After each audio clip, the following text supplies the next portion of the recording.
Welcome to the Rock Music Alliance interview sessions. I'm your host, Cole Coleman, along with keyboardist Claudio Pesavento of Mahogany Rush and the Chris Squire Band. On our show today, he's the bassist, frontman, singer of one of the strongest hard rock bands in Los Angeles today, the creative force behind the band Red Devil Vortex. Welcome to our show, Gabriel Connor. What's going on, Cole? What's going on, Claudio? Great to be here. Thanks for coming on, man. Gabriel, what is the latest news from your world and Red Devil Vortex? What's your newest release that's out there? And are there any live shows or tours coming up? We just got off the road. We were on the road this year with Doyle and Otep. We did a run of 30 dates. It was just a couple of months. And it was really successful. You know, we went through the whole country pretty much, made a lot of friends.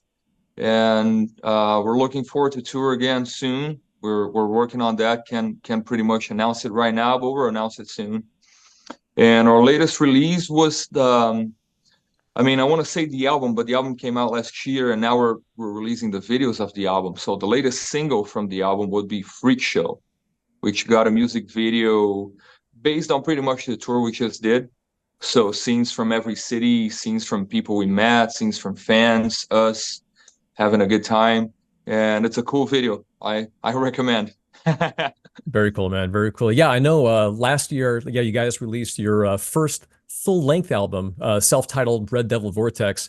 And who are the players on that album? And is the lineup of the band the same today? Yeah, so it's me on bass and vocals. I have Luis Kalil on guitars and backing vocals. And on drums, we have Eduardo Baldo. He's not part of the band right now anymore. We got a new drummer. We're about to announce him soon. But Eduardo recorded the album, and he did a terrific job. He also did the tour with us, and it was great, you know. Very cool. Who is the producer of the album, or do you guys just self-produce? No, the producer, his name is Adair Delfenbach. He works with Kiko Loureiro from Megadeth, from Angra. He works also with Dirk from Megadeth and a few other bands in Europe. He's a very renowned guy when it comes to heavy metal, you know. And he's just amazing. He has a really his technique, the way he captures the songs, the way he listens to them, the way he produces it. He made the album so much better. So it's like a pleasure working with him. Very cool. Claudio, you have so much industry experience. Have you crossed Adair Doffenbach? Have you know who he is? Yeah. Cool. He's all what right. you say. Yeah. Yeah, you know him? Yeah. Yeah. Yeah. I know the good ones. Oh, okay. Yeah. I have my black book, sure. you know, my black book, and my white book. Yeah. Right. So right. which one you'll be on? Well, last year, like you said, you guys went on tour for Otep and Doyle. Do you got any memorable tour moments? Oh, for sure, many. I think one of my favorite shows, we've done two tours with Doyle now. We did one last year, which was just us and Doyle. And then this year he invited us back and Otep joined the bill. So we did this year with Otep and Doyle. And I would say like one of our best shows were Joliet, Illinois, where the crowd was just, you know, super intense and raging, and we felt really welcome in Illinois. We can't wait to go back. But we have like, you know, we had many great shows like in Anaheim at the House of Blues or at the Whiskey. That was great as well. Northern Cal is always great for us. San Diego. I mean, pretty much everywhere we went, we had a good response. It was a very successful tour for us. I have no complaints at all.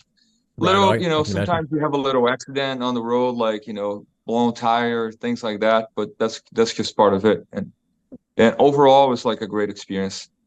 Yeah, I know. Oftentimes, the memorable tour moments aren't necessarily the great moments on stage. It's blowout on the road and having to switch vans in the middle of nowhere and just getting to a gig, you know.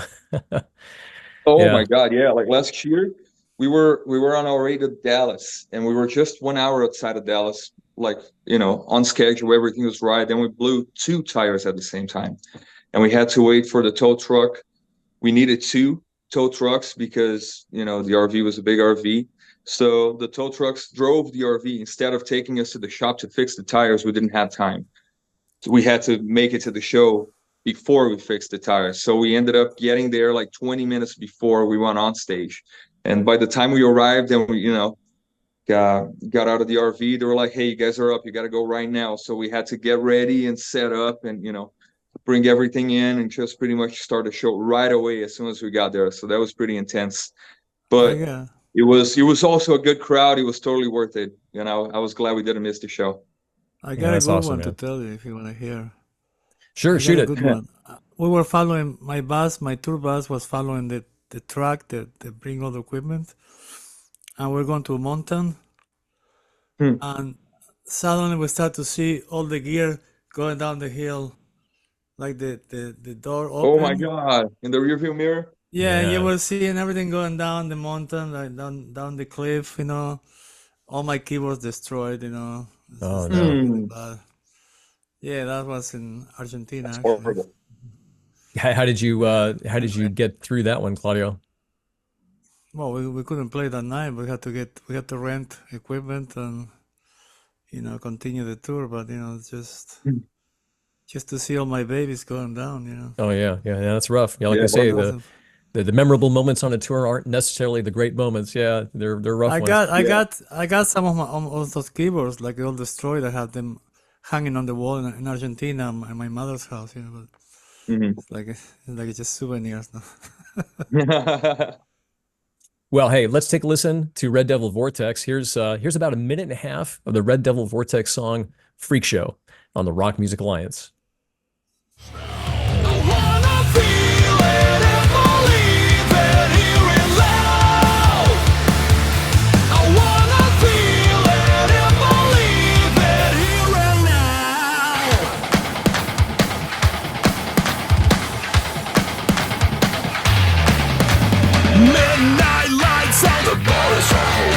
Scream, shout, fuck around, we're letting the demons out. We're lighting up the roof, burning it all down. Drink and smoke and all, no one can stop us now. You're dancing to the sound, too late to stop now. You better join the crowd. Hey, hey, hey, hey, we're gonna show you how. I wanna feel it and believe it, hear it loud. I wanna feel it and believe it, hear it now. I wanna feel it and believe it, hear it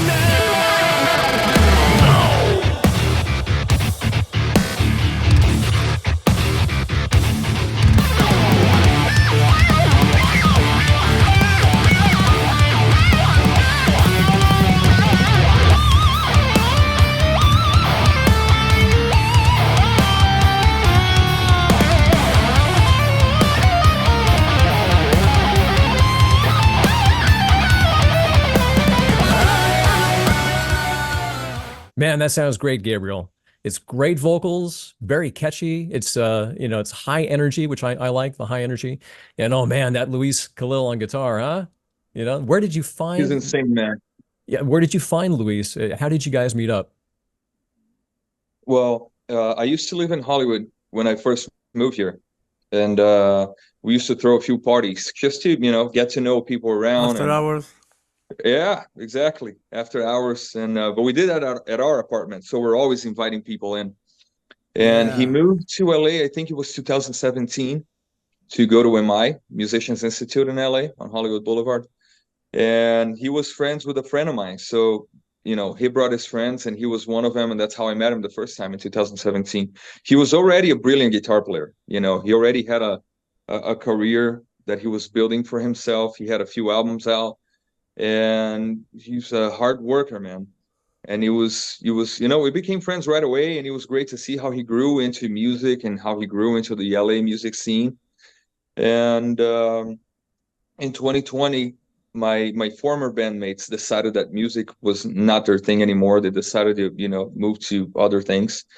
And Luis was I think nobody was actually doing anything, right? So one day, Luis and I just got together to jam and maybe write something. And then we ended up writing a couple of songs, and we thought that would work for both of us. And we decided to continue the band together. And that's pretty much how he joined Red Devil Vortex. That was in We the thought pandemic. that we had like a good connection writing songs, and we had a good chemistry. I think we actually complete each other, not only writing the songs, but in the vision for the band, the things that we want to accomplish. And it's been great to have him on board. It's been great to be playing with him and touring. He's a great guy. I tell everybody that he's the new Eddie Van Halen, and it's, I'm not exaggerating. He's really amazing. Yeah, no, he's an amazing player to be sure. I like that. All the techniques are pretty stunning. He's got that reverse double tapping, and his use of the whammy pedal is terrific as well. Yeah, are you the sole songwriter in Red Devil Vortex? Well, I used to be until he joined. So when he joined in, he had so much to bring to the table that I just pretty much let him do whatever he wanted to do in the songs. And it's always great, it's great when you have an input from somebody else if you're in a band, because then it doesn't become something repetitive, all the time. He's bringing something from his own experiences, his own influences. He's making the music richer, and he has a lot to add. So it would be a mistake to not take his ideas. Huh. Terrific. Yeah, well, let's take another sample listen. This time from the album Red Devil Vortex. Here's about a minute and a half of Walking the Wire on the Rock Music Alliance. I don't stand a chance when you're down on your knees. I love when you're begging me, please. I'm losing my soul. I'm walking the wire. I'm losing control. I'm walking the wire. But so are you.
Great stuff, Gabriel. Once again, it's really melodic as well. Melodic, catchy, high energy, hard rock. It's amazing how you can roll it all together. Do you have any particular musical influences that inspire your music?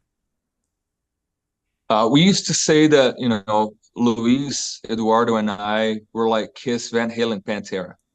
Those are the three main influences for us, especially when writing songs. Not because we try to force it or we try to, emulate anything. It's just like our favorite stuff to listen to. So it comes out naturally from us. But Right. we listen to a lot of stuff. Luis listens to a lot of stuff, and like modern metal. We try to create something unique, something that is ours. We don't try to force anything or force any style.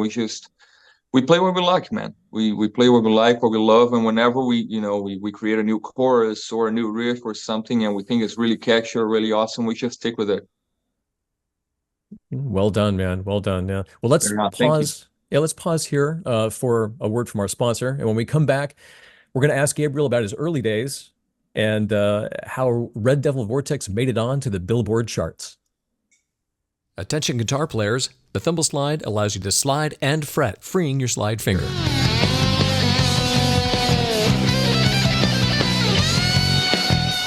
The Thimble slide is a mini guitar slide designed to be worn on the tip of your finger, about halfway down your fingernail. When worn there, you can still bend your finger And most importantly, it's allowing enough of your fingertip through so you can still press the guitar strings. The thimble slide is larger at the back and smaller at the front, so it follows the contour of your finger. So when you're wearing the slide, it's not loose or rattling around on your finger. This also allows your other fingertips in nice and close for playing. The sizing gap allows you to make the slide a little bit larger or a little bit smaller for a nice custom fit. While wearing a thimble slide, you can of course use it as a slide.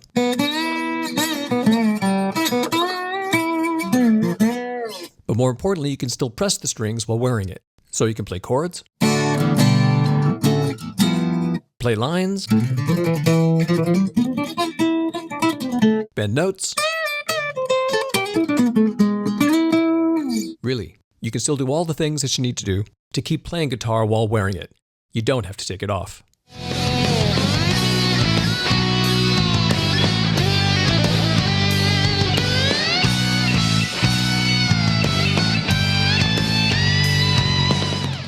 With its patented shape, you can slide and fret while wearing the thimble slide.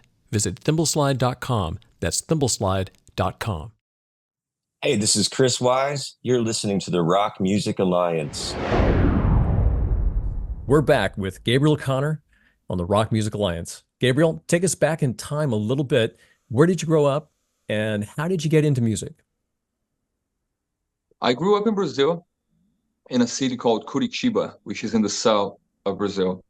It's a very cold city. It's nothing like what people think Brazil is. It's not tropical. It's not anything like that. It's actually very gloomy, usually cloudy, and that was me growing up. It's a good city. I love my hometown. And when I was about, what was that? That's south, right? South. The south. It's in the south. Yeah. Yeah. Yeah. I have a friend there. Yeah.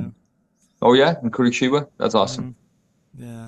So when I was about 8 years old, I found out about Kiss, and Kiss pretty much became my entire life for years growing up. I'd watch their home videos all day long, listen to their music, and watching one of their live shows during the Revenge tour. That's when I thought I could do that. I saw the crowd, I saw Paul Stanley singing and pointing to the people, and I was like, well, I can do that. I didn't know why. I never played an instrument before that. And but I just had the feeling, it was a passion for music that was growing inside of me. And I decided to go for vocals and bass because it ended up being my favorite instrument. I wanted to sing. And I started from there, and I never looked back. I had a little band with my friends when we were like from 10 to 12 years old. We used to rehearse in one of my friends' house.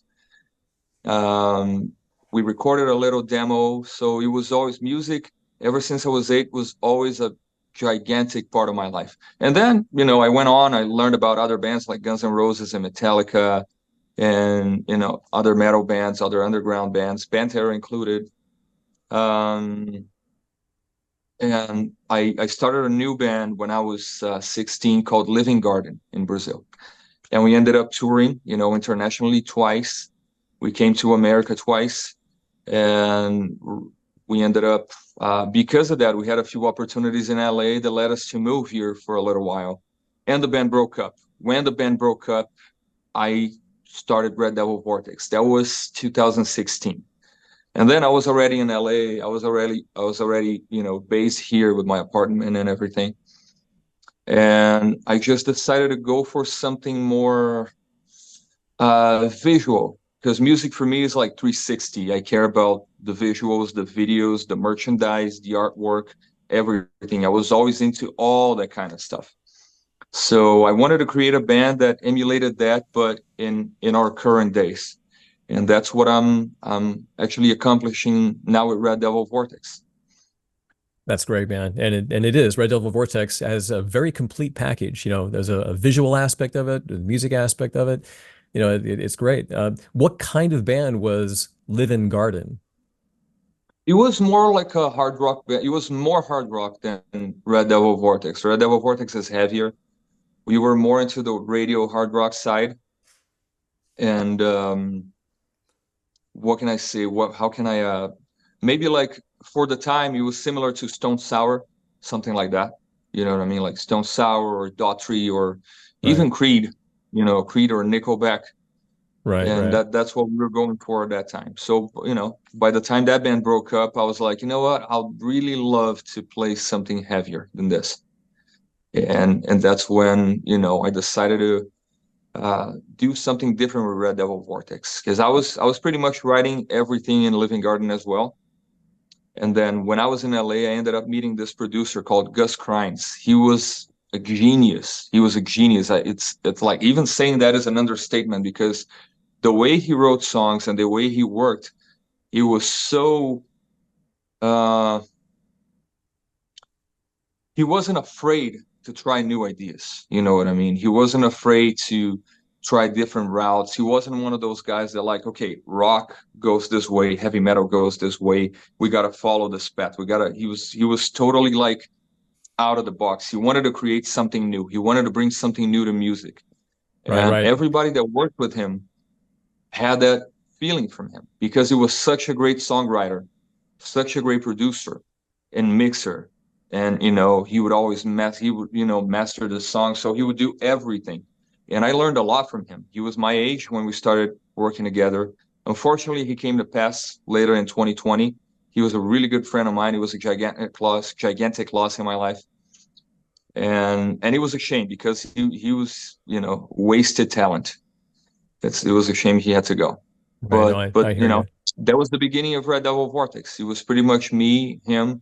I had the other members with me too. We were always in the studio, but most of the songwriting then was done by me and then him, and just bouncing through ideas. And that was the birth of Red Devil Vortex. Gotcha. Gotcha. And for our listeners, Gus Cryns worked with Butcher Babies, Stitched Up Heart, Dark Sky Choir, and many more. And you're talking about the Exactly. time you got your first EP together called Something Has to Die. So that would be Yes. Gus's work with you guys. And that's the time that you guys actually got onto the Billboard charts. You know, can you describe that Yeah. moment for us? Oh, it was awesome. It was awesome because we had a little fan base coming from Living Garden, you know, in America and in Brazil. And so I took the chance to try to bring those people in, you know, inside the world of Red Devil Vortex. And I started promoting the album to them. And for some reason, this is crazy about music. There's music that, you know, it'll just get you.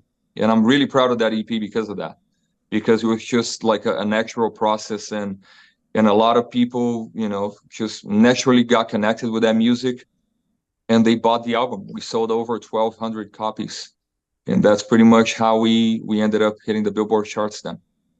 Gotcha. I'm That not would sure if be we could do it the same way today, because nowadays people, even back then, that like we're talking about 2018, people already didn't buy CDs, you know, but for some reason they did then.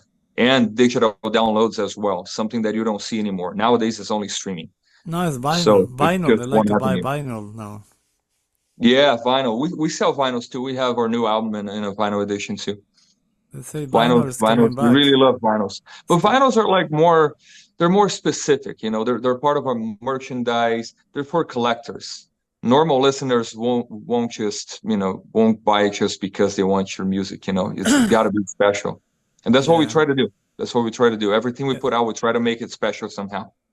They want to open the album and look at all the stuff, you know. Exactly. Yeah. yeah, that's I get terrific. mine Yeah. today. Did you come across? Did you ever meet up with Gus, Claudio? Sorry? Did you ever meet up with Gus Cryns? I think so. I don't remember, because those days I was drinking heavily, so Yeah, you know, yeah, it could be anywhere. Yeah, I think I remember meeting, but you know, just yeah. I remember like seeing him. I remember, in and out. yeah, I remember seeing him on the scene. You know, I hang out in Yeah, you Hollywood. would see him sometimes. He was always in his studio, always. You know, amazing. he would barely come out because he was always working, always writing music. Most of the times I saw him were in his studio in North Hollywood. I think I saw him one time at the Viper Room. I'm not sure 100%, but Yeah, you probably did. He would go to our shows sometimes. He would go to his band's shows, you know, like the bands he produced. So yeah, that's when maybe at the he Key would Club go out too. At the Key mostly. But Club. if he wasn't something like that, he would just be working. Right. So in At the Key forming Club.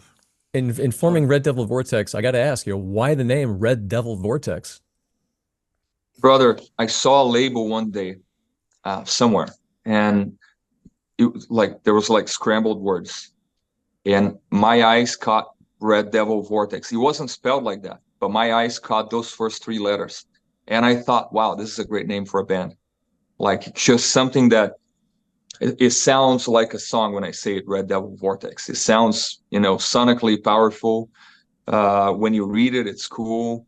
I designed the logo, and it ended up becoming something that people like to see, like to have it on their shirt. And I decided to go with the name. It was something that, in my mind, just created a different universe. It's not something very specific, so it's something you can get really creative with. And I just love the name. I decided to go with it. It's a hypnotizer. It is. It's a vortex. And you go through it, and we take you. You can't get out of our world. What's that? You go in and you can't get out. You stay there. You can't get out. You can't get out. It's part of you. Well, since that time, you released the full-length album and your current single "Freak Show," which really brings us up to the present. So, what's the next step for Red Devil Vortex? We have a few music videos that we're working on. We have 2 more singles that we want to work on for this album. One of them is coming out till the end of the year. The other one is probably coming out next year. And we have a few new songs that we've been working on that we plan on recording next year as well. And more touring, man. We want to hit the road and play as many cities as we can. That's basically it. All right, man. Well, we're coming up to the end of the show here. Claudio, did you have anything to add? No, I'd like to catch up with these guys one day. Are you guys playing LA soon or what? We're playing in LA. We actually have 2 shows lined up, one in Anaheim, one in LA. We're opening for Josie Scott from Saliva on December 5th at the House of Blues in Anaheim. And then we're opening for Quarantine, which is Chris Jericho's Kiss tribute band. That's a new band? The Kiss, the 80s version of Kiss. He does like a great job performing those songs. He has a band that just does that. And we're super happy to open for him at the Whiskey on December 14th. So you should come to one of those, man. No, so definitely. that Quarantine is a new name band, or they've been around for a while? Which one? The Chris Jericho Quarantine. one? Yeah. Oh, Quarantine. I think they started it in 2020 when everybody was in quarantine. Because Brian Chatton wrote a song Quarantine in 2020. That's why. So related. Yeah, I think it was just something that he started for fun, and then people liked it, and now he's taking it to cities. He's touring with it. Okay. All right, man. Cool. Well, Gabriel, that brings us to the end of our show here today. People listening, you can keep in touch with Gabriel at GabrielConnor.com, and remember, it's Connor with an O-R. At there the you end, go. Gabriel Connor with an N-N-O-R. And of course, find him on social media. Yeah. And plus, something new is find the Rock Music Alliance on Patreon. Find us there and be a part of what we do. We look forward to putting exclusive content up there as well. Maybe even some stuff here from Gabriel. Gabriel, thanks for being our guest today on the Rock Music Alliance. I'll see you at the Rainbow. I'll see you at the Rainbow. Hey, later. guys, thank you very much for the opportunity. It's great to catch up with both of you, and I hopefully see you guys soon out there. I'm Cole Coleman, and for Claudio Pesavento, the Rock Music Alliance, and the RMA Awards, thanks for watching and listening. Visit us at rockmusicalliance.com and check out this year's RMA Awards for rock, metal, and progressive rock music.